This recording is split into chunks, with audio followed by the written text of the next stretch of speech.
నమస్కారం ఇది సంగతికి స్వాగతం.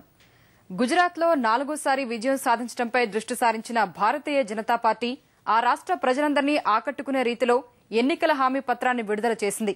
ఇందులో రైతులు, పేదలు, మధ్యతరగతి, యువతకు పెద్దపీట వేశారు.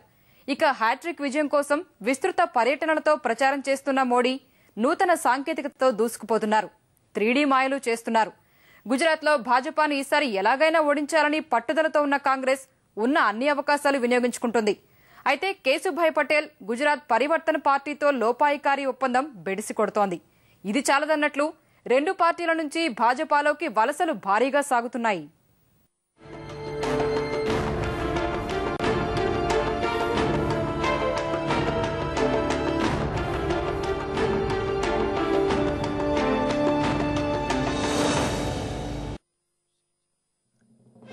గుజరాత్ ఎన్నికల పోలింగ్ దగ్గర పడుతోంది.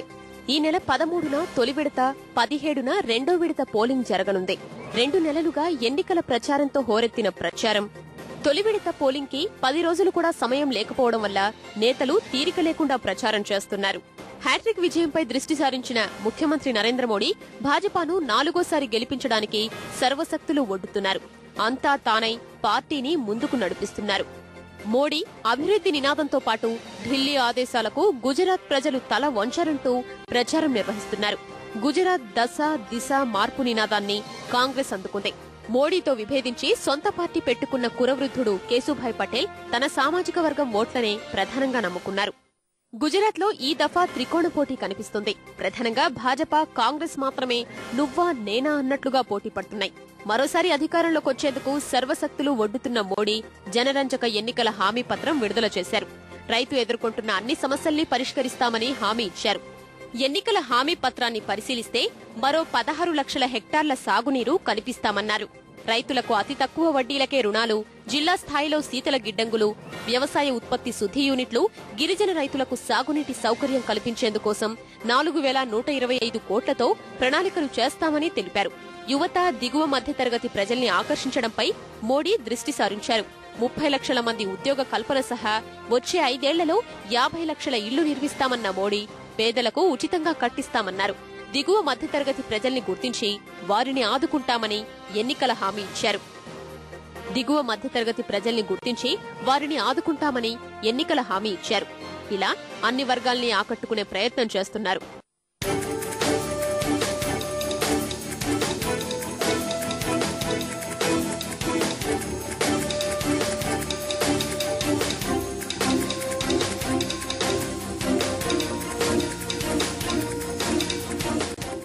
ఒక ప్రభుత్వం 5 ఏళ్లు పరిపాలిస్తేనే ప్రజా వ్యతిరేకత ఎంతో కొంత ఉంటుంది.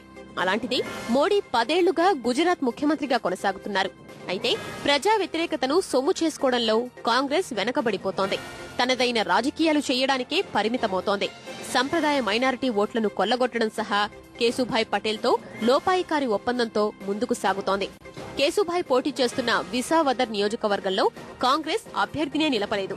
తమ అభ్యర్థి నామినేషన్ పత్రాల్ని అందరూ చూస్తుండగానే ఓ వ్యక్తి తీసుకెళ్లడం, బీఫారాన్ని ఢిల్లీ నుంచి పంపినా సరైన సమయంలో అందజేయలేకపోవడం వారి మధ్య అవగాహనను తెలియజేస్తోందన్న మోడీ విమర్శలకు కాంగ్రెస్ వద్ద సమాధానమే లేదు.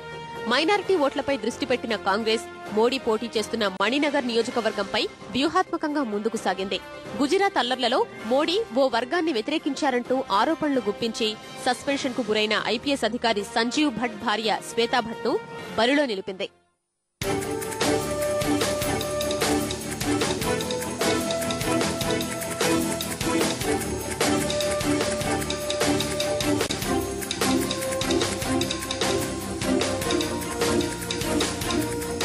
గుజరాత్ పరివర్తన్ పార్టీ నెలకొల్పిన కేశుభాయ్ పటేల్ మోడీ వ్యతిరేకుల్ని ఏకం చేసే ప్రయత్నం చేసినప్పటికీ విజయం సాధించలేకపోయారు.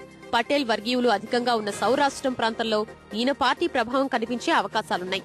సౌరాష్ట్ర, కచ్ ప్రాంతంలో 58 శాసనసభ స్థానాలుండగా ఇక్కడ 13% ఉన్న పటేల్ వర్గం ఓట్లే కీలకం. ముఖ్యమంత్రిగా ఆయన వైఫల్యం, కాంగ్రెస్ తో లోపాయికారి ఒప్పందాన్ని ఆ వర్గం ప్రజలు హర్షించలేకపోతున్నారు. ఇదే సమయంలో నేతల్లో ఈ వ్యతిరేకత వలసల రూపంలో బయటపడుతోంది. ముఖ్యమైన నేతలకు కాంగ్రెస్ టికెట్లు నిరాకరించడంతో వారు భాజపాలో చేరిపోయేందుకు క్యూ కడుతున్నారు. రాష్ట్ర కాంగ్రెస్ ఉపాధ్యక్షుడు గిరీష్ పర్మార్, మహిళా నేత ఆసిఫా ఖాన్ ఇప్పటికే కమల దళంలో చేరిపోగా మాజీ ఉప ముఖ్యమంత్రి నరహరి అమీన్ అదే దారిలో ఉన్నారనే తెలుస్తోంది. గుజరాత్ పరివర్తన్ పార్టీలోనూ ఇదే పరిస్థితి. पिछले 50 साल में कांग्रेस ने जो पराजय देखा है उससे भी अति भयानक पराजय कांग्रेस का होगा. सारे रिकॉर्ड ब्रेक हो जाएंगे पराजय के. और भारतीय जनता पार्टी गुजरात के जीवन में सबसे अधिक सीटों के साथ, सबसे अधिक वोटों के साथ विजय को प्राप्त करेगी. देखिए, हमें लगता है कि वो हवा में घूम रहे हैं और उनका अहंकार जो इतना बढ़ गया है कि वो समझते हैं कि उनके आगे और सामने कोई है नहीं. तो इसलिए जो कुछ उनको बोलना होता है वो कांग्रेस के खिलाफ बोलते रहते हैं. जब आप कोई चुनाव लड़ते हैं तो चुनाव में आप अपनी बात जनता के सामने रखिए. आप दूसरे को अपमानित करने का, बेइज्जत करने का, तरह तरह की उटपटांग बातें करने का है और इस तरह की बात जो रखना जो कि दूसरे किसी के लिए भी जो अशोभनीय है, उनको बात करते समय अपने अहंकार को कम करना चाहिए. మోడీని ఎదుర్కొనే స్థాయి గల నేత కాంగ్రెస్ కి లేకపోవడం ఆ పార్టీకి పెద్ద లోటు. కాంగ్రెస్ అధినేత్రి సోనియా గాంధీ, యువనేత రాహుల్ గాంధీ రాష్ట్రం వైపు చూడడం లేదు. కేశుభాయ్ పటేల్ వృద్ధాప్యం వల్ల విస్తృత పర్యటనలు చేయలేకపోతున్నారు. ఇక ప్రచారంలో మోడీ నూతన పంథాల్ని ఆవిష్కరిస్తున్నారు. 3D సాంకేతికతను ఉపయోగించుకుని ఒకేసారి 3-4 ప్రాంతాల్లో ప్రచారం చేస్తున్నారు. ఇది ప్రజల్ని విశేషంగా ఆకర్షిస్తోంది. ఈ అంశంపై మోడీని దోషిగా నిలబెట్టేందుకు ప్రయత్నించిన కాంగ్రెస్ భాజపా ఎన్నికల వ్యయంపై ఈసీకి ఫిర్యాదు చేసింది. సరికొత్త పోకడలో ఎన్నికల ప్రచారంలో మోడీ దూసుకుపోతుంటే ఆయనకు భాజపా జాతీయ నాయకత్వం వెన్నుదన్నుగా నిలుస్తోంది.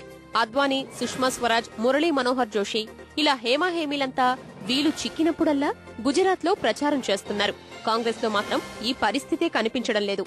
ప్రధానిగా ఆయన అభ్యర్థిత్వానికి భాజపాలో పెరుగుతున్న మద్దతు గుజరాత్ లో మోడీకి సరికొత్త గుర్తింపును తీసుకొస్తోంది. 60,000 करोड़ रुपया जाता है गुजरात से केंद्र को और केंद्र सरकार बदले में क्या देती है? 8,000 करोड़. 60 बनाम 8. इसलिए मैं आपसे कह रही हूं, यहाँ की सरकार तो बनाओ ही बनाओ, हैट्रिक बनाओ ही बनाओ मोदी भाई की, लेकिन 2014 में इस सरकार को निकाल के भी भाजपा की सरकार ले आओ. గత 2 సార్లు భారీగా కొత్త ముఖాలకు సీట్లిచ్చిన మోడీ ఈ దఫా సీనియర్లకే ప్రాముఖ్యమిచ్చి ఎలాంటి ఇబ్బందులు లేకుండా చూసుకున్నారు. కాంగ్రెస్ ముఖ్యమంత్రి అభ్యర్థి ఎవరో చెప్పాలన్న మోడీ ప్రశ్నలకు కాంగ్రెస్ సమాధానమే చెప్పలేకపోతోంది. ఈ విమర్శల్ని కాంగ్రెస్ తిప్పికొట్టింది. నగదు బదిలీ పథకంపై ఆర్థిక మంత్రి చిదంబరం చేసిన ప్రకటన పరస్పర మాటల యుద్ధానికి దారితీసింది. వచ్చే జనవరి నుంచి తొలి విడతగా 51 జిల్లాల్లో ఈ పథకం అమలు చేస్తామని కేంద్రం ఇప్పటికే ప్రకటించగా అందులో గుజరాత్లోని జిల్లాలు ఉండడంపై భాజపా అభ్యంతరం వ్యక్తం చేసింది. ఇది ఎన్నికల నిబంధనల ఉల్లంఘన కిందకే వస్తుందని, నగదు బదిలీ ఓటర్లపై ప్రభావం చూపుతుందని ఎన్నికల సంఘానికి భాజపా నేతలు ఫిర్యాదు చేశారు. నగదు బదిలీపై కేంద్రం ప్రకటన విడుదల చేయడంపై ఎన్నికల సంఘం అసంతృప్తి వ్యక్తం చేసింది. पिछले दिनों में उन्होंने जो कैश ट्रांसफर्स की बात कही है वह देश के सारे संपूर्ण देश के लिए है, लेकिन जिन 2 प्रदेशों में चुनाव हो रहे हैं उन प्रदेशों को उसमें से एक्सक्लूड करना चाहिए था. तो उसका केंद्र में बैठी हुई जो भी पार्टी है उसको लाभ मिल सकता है. अचानक घोषणा इसकी नहीं कर दी गई है. चुनाव के पहले से ये काम चल रहा है इसके ऊपर और दूसरे लागू भी जनवरी से हो रही है. गुजरात में भी अगर 2 जिलों इसमें आते हैं तो वो भी जनवरी में लागू होगा. कोई चुनाव के वक्त लागू भी नहीं हो रही. ఎన్నికల ప్రచారం, పరస్పర విమర్శలు హోరాహోరీగా కొనసాగుతుండగా సర్వేలు మాత్రం గుజరాత్ పీఠం మరోసారి నరేంద్ర మోడీదేనని తేల్చి చెబుతున్నాయి. అంతేకాదు కాంగ్రెస్ గతంలో కంటే తక్కువ సంఖ్యలోనే స్థానాలు గెలుచుకుంటుందని స్పష్టం చేస్తున్నాయి. కేశుభాయ్ పటేల్ పార్టీ 10 లోపు స్థానాలు గెలిస్తే గొప్పేనని వివరిస్తున్నాయి. మోడీ అభివృద్ధి నినాదం సహా మైనారిటీలు, పటేళ్లలో ఆయనకు పెరుగుతున్న ఆదరణ ఇందుకు దోహదం చేస్తాయని సర్వేలు వెల్లడించాయి.